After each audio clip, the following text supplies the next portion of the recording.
और दुख मत दीजो काहुआ को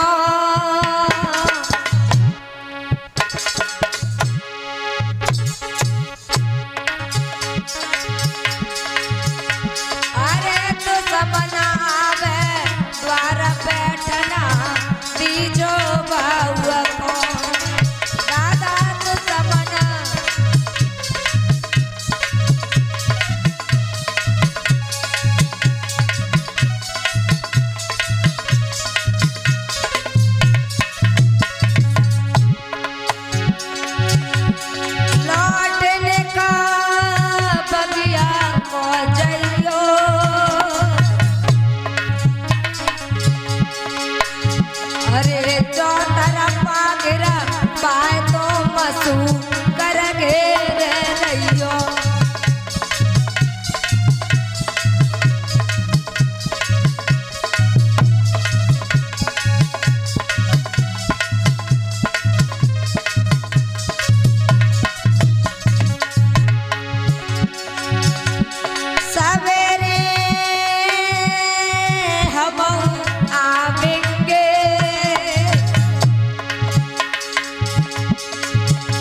और चौथर मागरा गाय कालेसु कर को मारेंगे दादा चौथर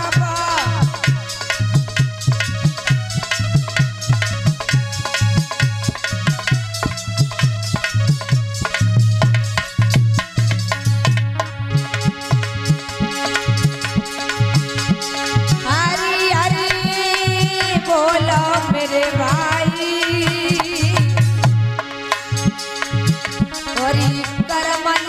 नहीं मिटे करो नहीं लाखों चतुराई दादा कर भले नहीं मिटे करो नहीं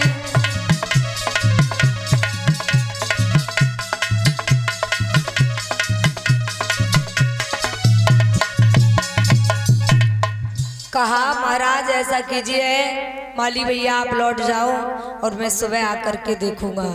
उसी समय वो माली लौट जाता है। सुबह का वक्त हुआ जब भास्कर देव ने पूरब में आंखें खोली। उसी समय राजा हरिश्चंद्र ने क्या किया कि अपनी सेना को सजवाया और आवाज लगाई, ए मंत्री महाराज के चरणों में सुई आर पार हो। पागल ऐसे नहीं कहते, फिर कैसे कहते हैं? ये कहते हैं महाराज के चरणों में स्वीकार हो। चिरंजीव रहो, चिरंजीव रहो। राजा तुम हो या हम हैं? यहाँ के राजा? हाँ, यहाँ के राजा हम हैं। आप कैसे हो? हम राजा ऐसे हैं, देखो बताएं? बताओ। तुम आओ, हुक्म केवल चलतो हम पे, सिर्फ हम पे हुक्म चलता है, ठीक है? हाँ जी। और जो हमारा हुक्म सारी प्रजा पे चलता है। तो यहाँ के राजा हम हुए या आप तो हमारे राजा हुए। अच्छा, तो मंत्री तू बहुत होशियार है। हाँ, और का वैसे ही भगवान की कृपा है हमारे ऊपर। पागल, भगवान की कृपा नहीं कृपा होती है। हाँ, कृपा।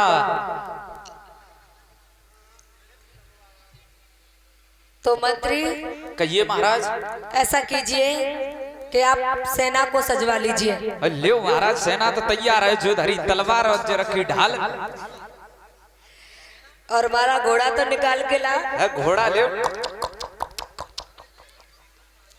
भाई रत्न माता बहनों, राजा हरिश्चंद्र घोड़े पे सवार होकर के अपनी सेना को लेकर के और कहां पर पहुंचे?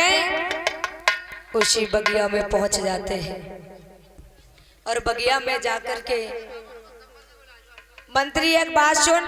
कहिए महाराज। चारों तरफ से सेना को लगा दे।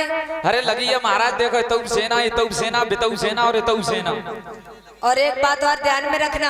हाँ बताओ महाराज। वो सूकर जिस किसी के सामने से होकर के गुजर जाएगा उसे फांसी दे दी जाएगी। और महाराज चलो वो तो बात सही है, और तुम्हारे सामने से निकल गो तो कोई बात नहीं है। कोई बात ना है, सो कैसे कोई बात ना है, मतलब हमारे सामने से निकलेगा तो हमें फांसी की सजा दी जाएगी, और आपके सामने से निकलेगा तो आपको कुछ नहीं, आपको फांसी हम चढ़ाएंगे।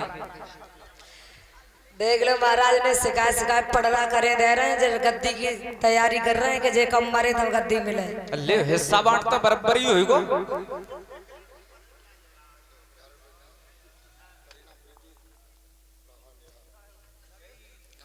और इसी बीच 11 रुपए का दान करीना, प्रीति, प्रभा, नेहा